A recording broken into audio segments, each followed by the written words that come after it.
Welcome back to The Lion King on the Sega Mega Drive. So now it's Simba's Destiny. And now it's grown. Basically, this is actually the game remember that point in the movie where Rafiki gets Simba to chase him for like 10 seconds before he eventually finds that lake that has his vision of Mufasa? The developers decided to turn that into a full-blown level where Rafiki's having Simba chase him all over through this place that I don't know what it is. While monkeys throw shit at you. Yes. This is one of those cases where the developers are really reaching for excuses to make levels into.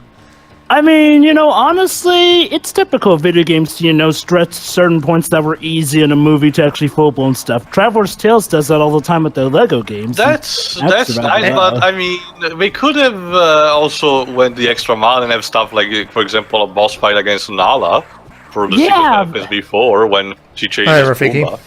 Yeah, true. True, that I agree with. Also, weirdly enough, we literally skipped to this part after we're done with the Hakuna Matata level. Like, no real mention of Timon and Pumbaa. It's weird that they don't have any transition. Really. Well, Timon and Pumbaa are for the bonus levels. Well, I know that. What I mean is, like, they're still a part of the story. It's like, it's weird that they don't, have some of the text box cutscenes like they did in Aladdin. Yeah, they're kind of a pretty big part of the movie, or at least the middle part. That's just the thing, Joe. That's just the thing, Joe. But this game was developed by Westwood Studios, and my guess is they focused primarily on the gameplay aspects, not so much the story aspects. So, I mean, the Earthworm Jim people they pride themselves on adding a lot of character to their games, obviously. But I'm guessing this team wasn't so much focused on that, so much as focused on just focusing on the gameplay. There's plenty of character in this game still. It's weird that they don't always pay mind to close the gaps. Like, it is a bit of an abrupt change if you haven't seen the movie, and I guess, to be fair, back to this day, it was kind of absolutely heresy to play the game without knowing the movie, unless you were just a full-on video game enthusiast. Also, did I mention that every single leopard in the world is trying to kill me? Yeah, they look, but they're gray. I don't know.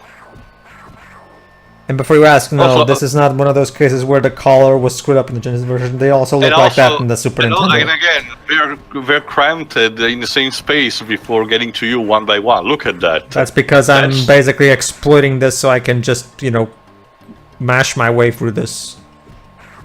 There you go. Basically with adult Simba, it's similar to younger Simba, only you have some new attacks. You have the swipe because, well, you're a much bigger lion, so you can pretty much just backhand enemies. And, of course, there's the maul. There you go. Jesus! Wow. There you go. Now you saw. By the way, there you go. Now you saw Simba's adult Simba's death animation. Go ahead. By the way, I do love that detail with the checkpoint where you literally actually pop out of the Lion King symbol. That is awesome. Yeah, that is pretty cool. The thing about this game compared to Aladdin is that this game is serviceable. Like, it's a fine enough licensed game. It has problems, yes, but it does a good enough job in following through with the movie, even if it doesn't have that many cutscenes. And the gameplay is serviceable. It's just that, remember, this was the game that Virgin came out with after Aladdin, so obviously it had a lot of high expectations, and this game didn't quite really fill those. Really? From what I can gather, a lot of people actually like this game better, going off of critical reception and sales. Really? I never heard of that. Bring them up. I never heard of that. When people talk about the Virgin Disney games, they usually bring up Aladdin first, not this one, but whatever. Well, of course they bring up Aladdin first because Aladdin came out before this game. Well, I can say from my perspective, I don't find this game to be nowhere near as cool as Aladdin. I actually do like this game better than the Aladdin game. I mean, again, my only issue is, like, unlike the Aladdin game, they don't have cutscenes. It's weird. Whereas the Aladdin game kind of stumbled a lot on actually trying to adapt the story. This game adapts the story just fine. It's just, it doesn't have some of that extra stuff that Aladdin had, whereas Aladdin doesn't have that extra stuff that Lion King had. Go figure. It's not so much that, it's even the gameplay. I don't find the gameplay to be nowhere near as fun because the art style. Well, I'm fine with the art style. No. I'm going to say the art style is actually better with Lion King, especially on the SNES one, only because logically it came after Aladdin, so of course there was going to be an upgrade and stuff. I'm fine with the art style. It's more so the final level. It's more so the fact that the levels themselves, despite looking good, I attribute that to the Disney artists, obviously.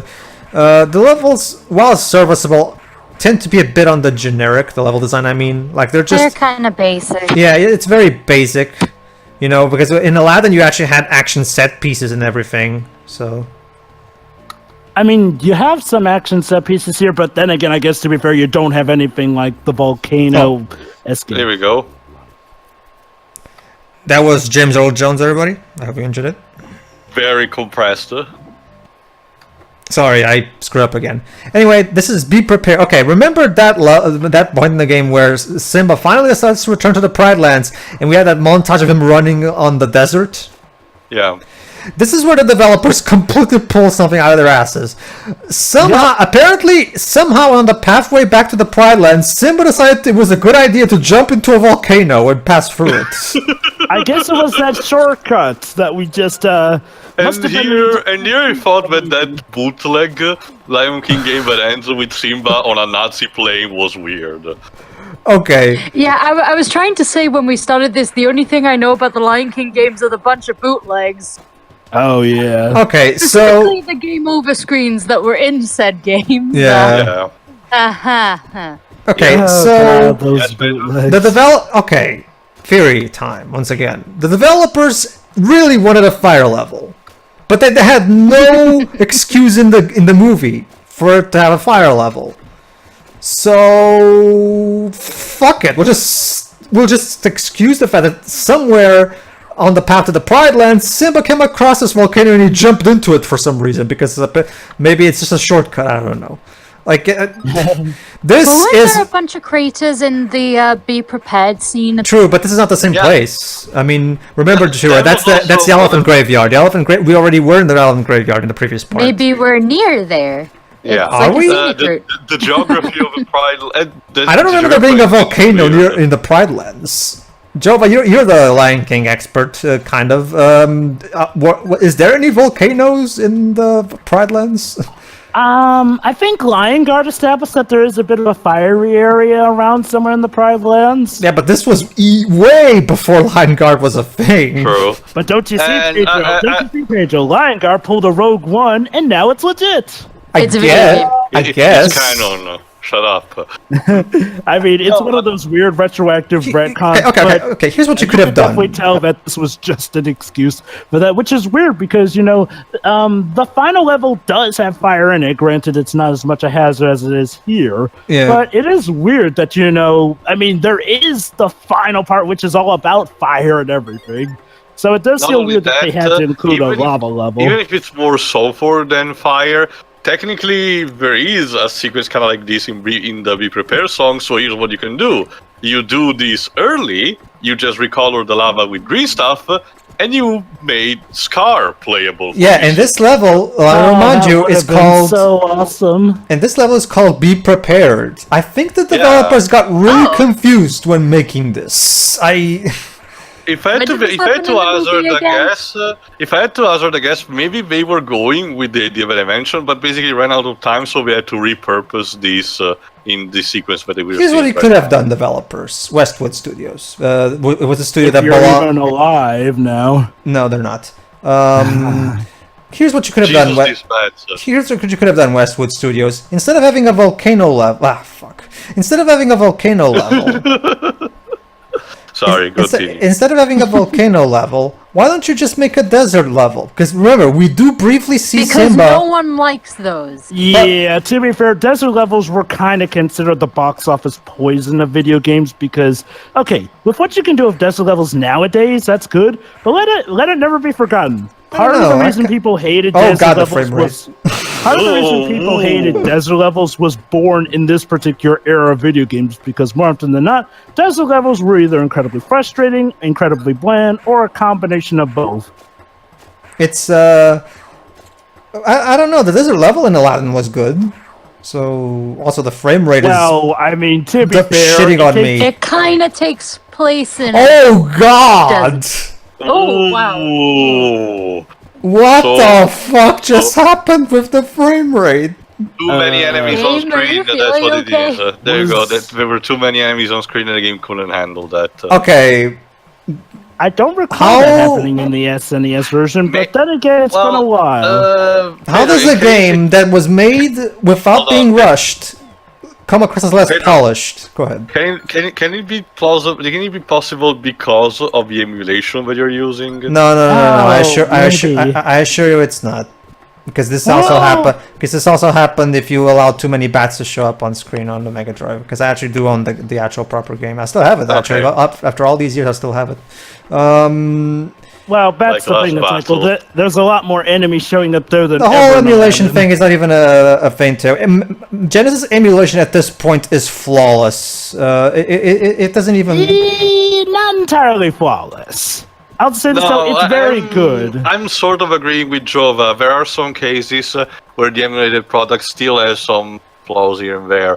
Granted, it's more of a rare thing than anything, but I can see. Oh Jesus! But I can see potential fuck-ups. That's also why I ask.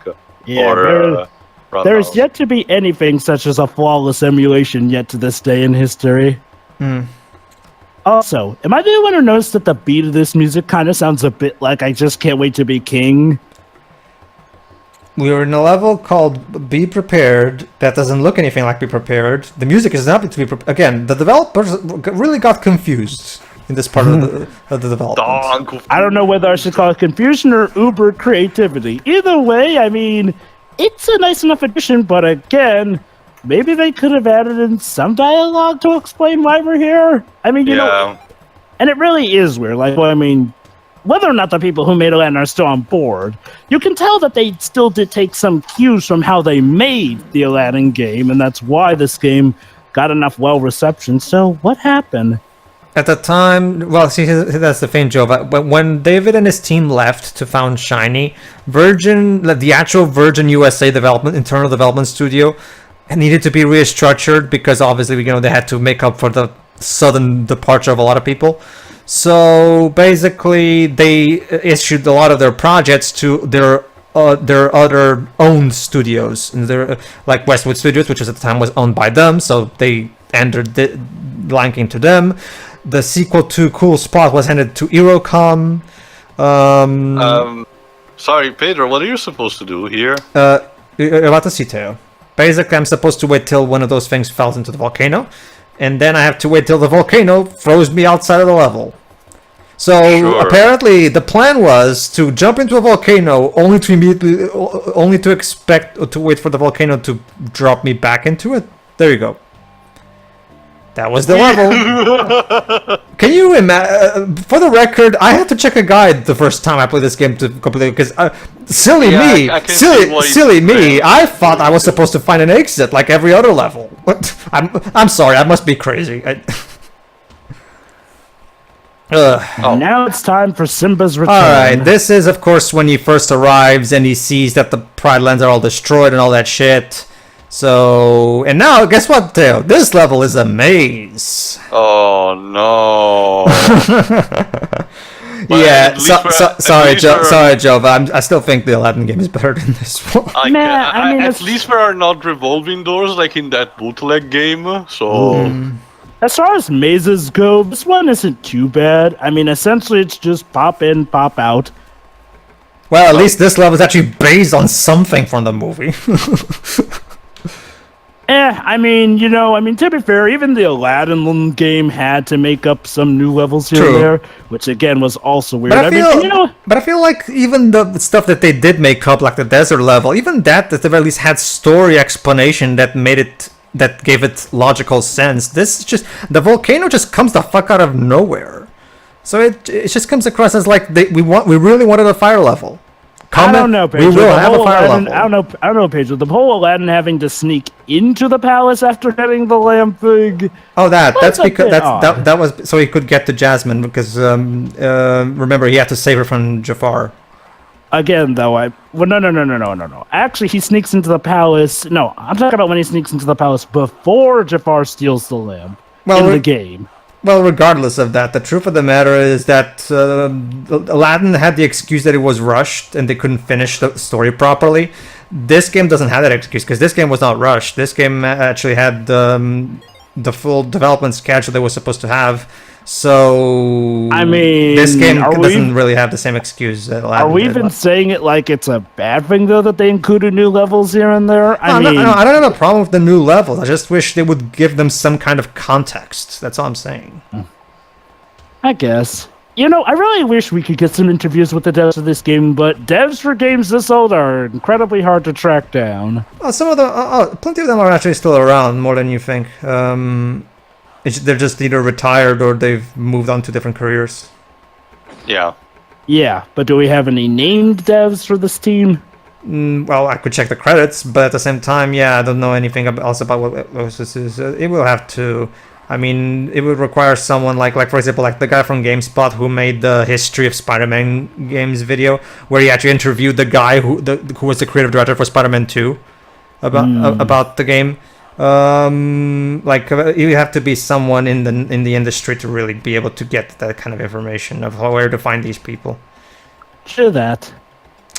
Anyway, still trying to go. Basically, as you can. So basically, we have to just keep going into caves and trying to find the pattern of caves that will lead us to the exit. God, the way often to tell is when you can tell where you've been is when there's no hyenas around. Also, how come you aren't using the pounce attack? The pounce attack is not that effective. I don't find it to be all that effective, quite honestly. The pounce attack, though, is pretty good for when you're falling on top of an enemy, though. It saves you the damage. Mm-hmm. It's kind of like the equivalent to a pogo attack in Shovel Knight, you know. You see, but Jovan, Dante told me that the pounce attack, it just leaps you forward. Unfortunately, okay, that's actually another thing. You know, Bubsy was Bubsy. Let's leave it at that. That's such another thing. I mean, for the sake of avoiding repetition, couldn't you at least make one more hyena sprite? Every single hyena in this game is Banzai.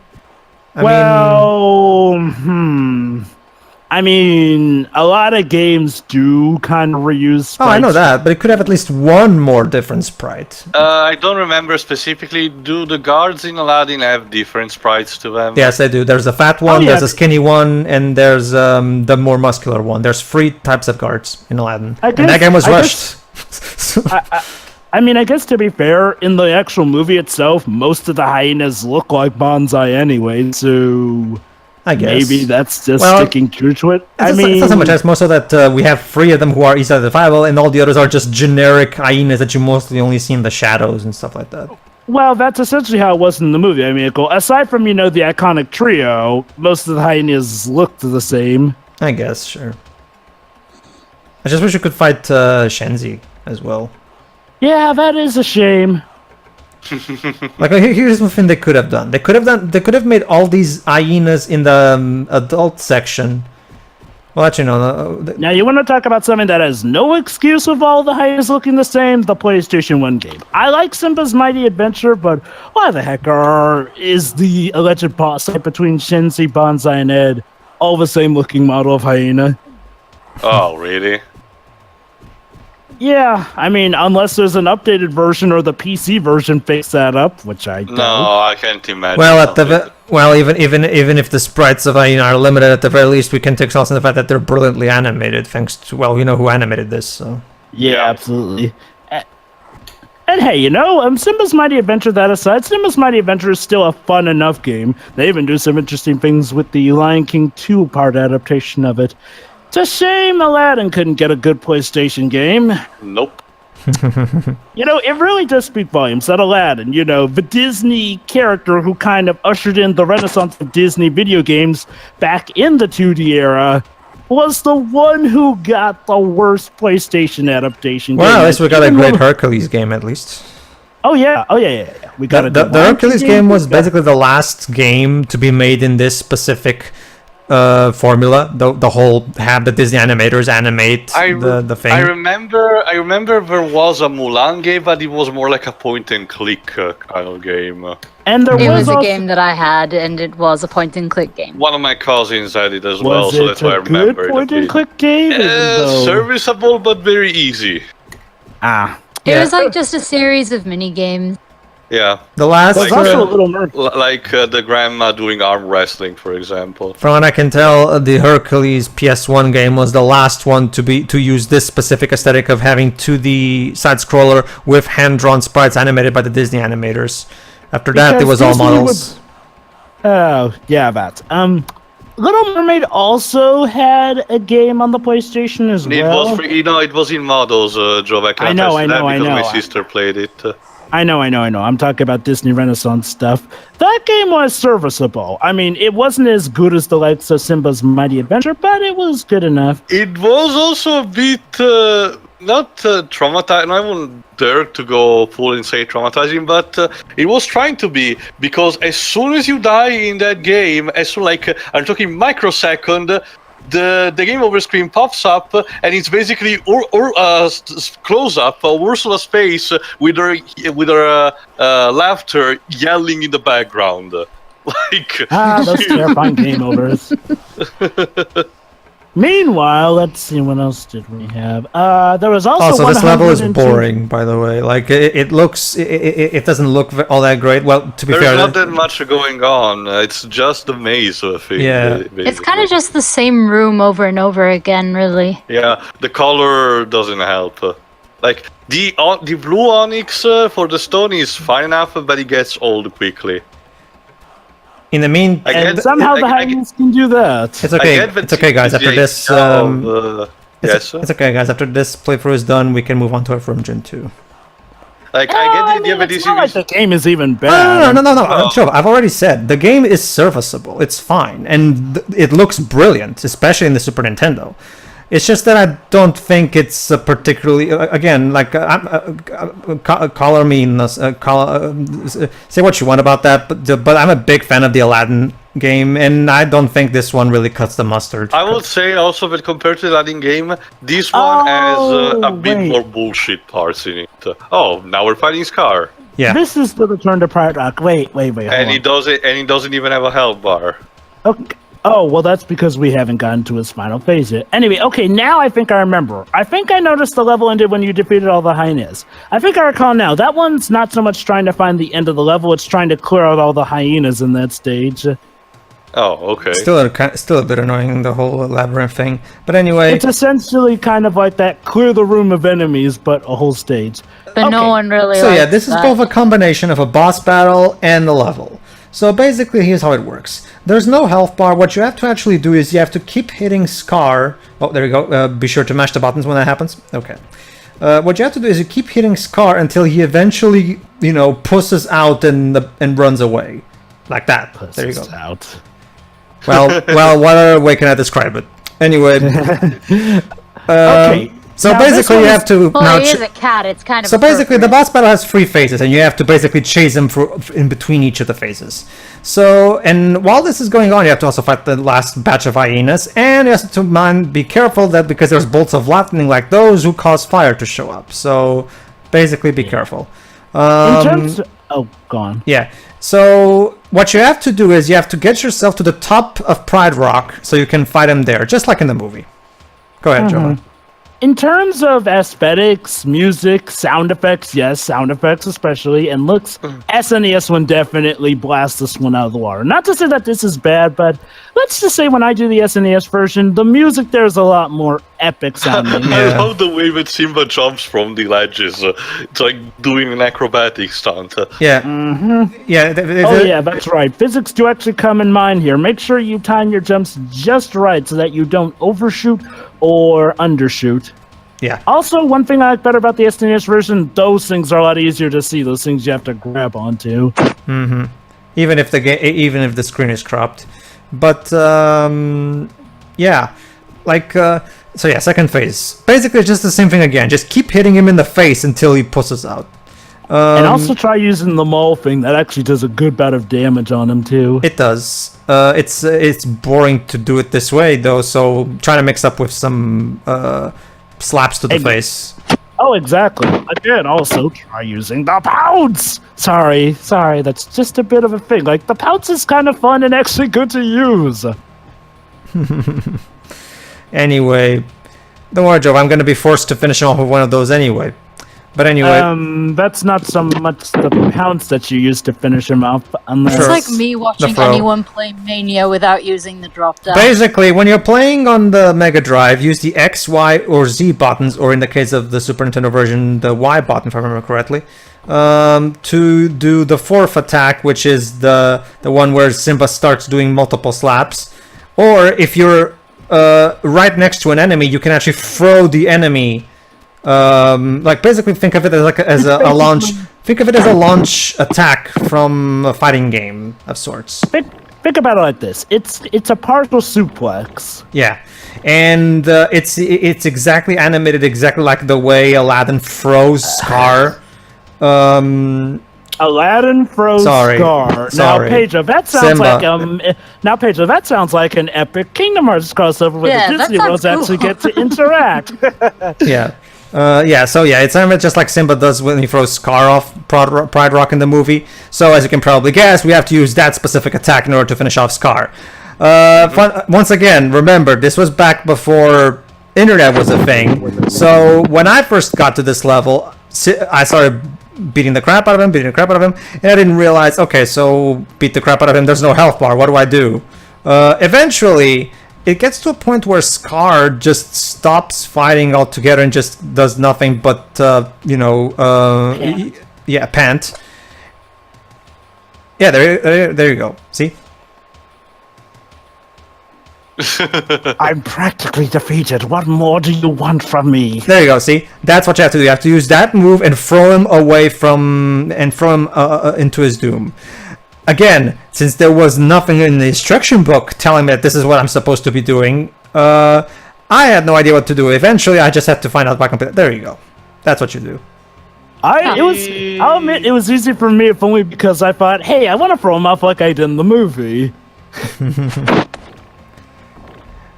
All right, so at least now. Simba looks so uninterested.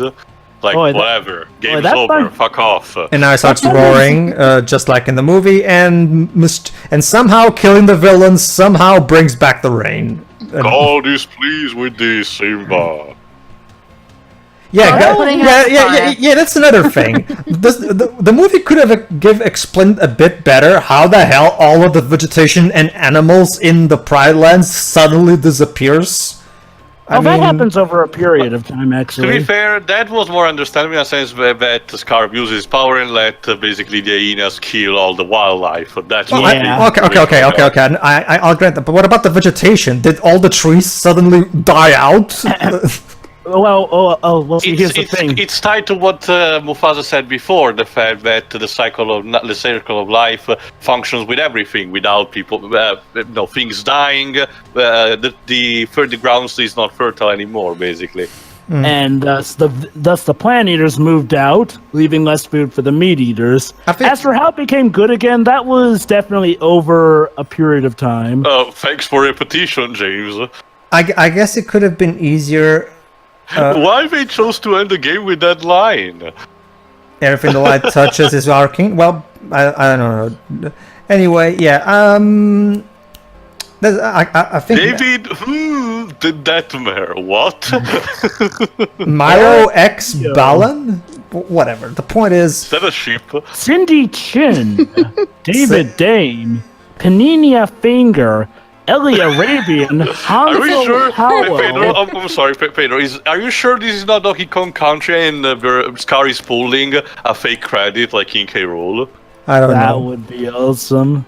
Anyway, I don't know. Maybe I would have. Oh, Michael Cicino. Michael Cicino was an assistant producer on this game. He didn't do the music, surprisingly, but he did.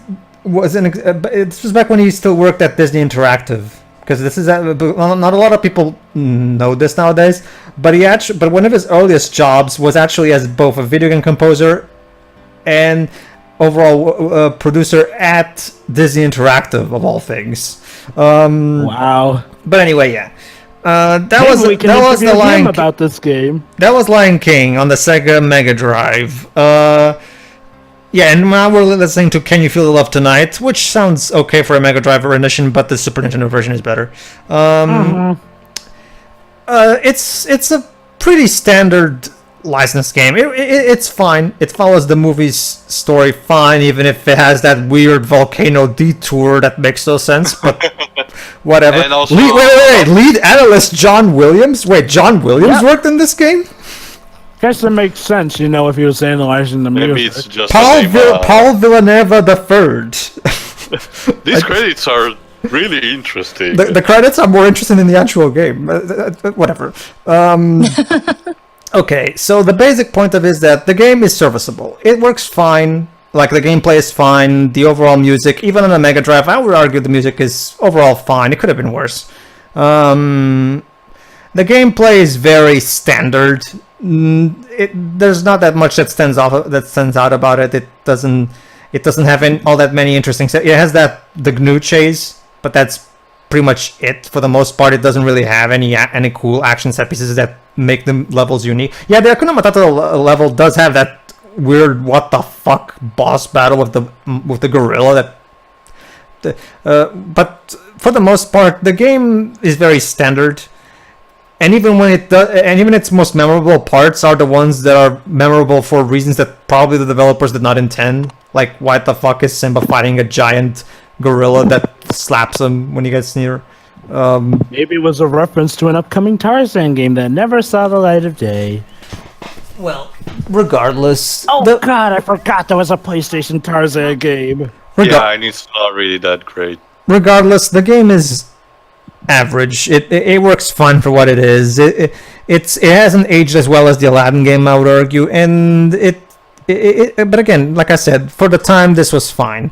I think Pinocchio is I actually think I kind of like the Pinocchio game that Virgin Island made more than this, because while that game was technically shorter and easier, and it felt like the developers of that game had a more firm grasp on how to turn the movie into levels. This one, it feels like they were having a bit trouble and confusion about what to do in specific parts.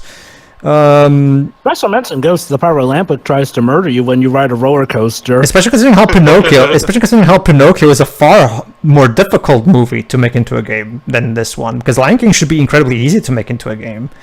So I still argue that the idea of making a desert level instead of a volcano level would have been fine if the developers knew what they were doing, but whatever. Yeah, it's serviceable. It's fine. That's it. There's not that much to say about it. Go ahead, Theo. Sure. I'm okay with it, but I would still prefer the Aladdin game over it. Like I said, not too big on the art style. I think what the sprites needed are more borders. Like the Aladdin sprites had borders to them, while these ones instead are more that don't really have any, so they kind of blend in.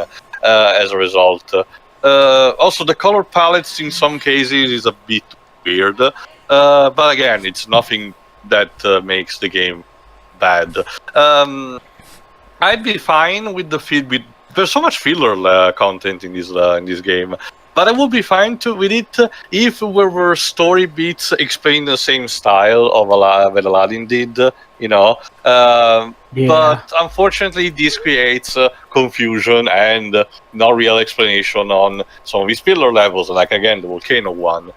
I also suspect that some of the content had to be repurposed for different reasons. Maybe they still didn't, despite being in time with the game, they probably wouldn't have managed to get it done in time. Some things, so they had to repurpose them, and also some stuff it's really backward, like in terms of bullshit, like the monkey throwing you when you're doing the "I want to be a king" segment. This maze level where you need to clear out all the flamingo section. The flamingo section too. Yeah, again, when I compare it to Battletoads. But yeah, these things were either not present or very limited when it comes, for example, compared to Aladdin. So I'm suspecting also they put it this just to do the traditional let's artificially augment the length of the game. But I will still say that it's a good game overall.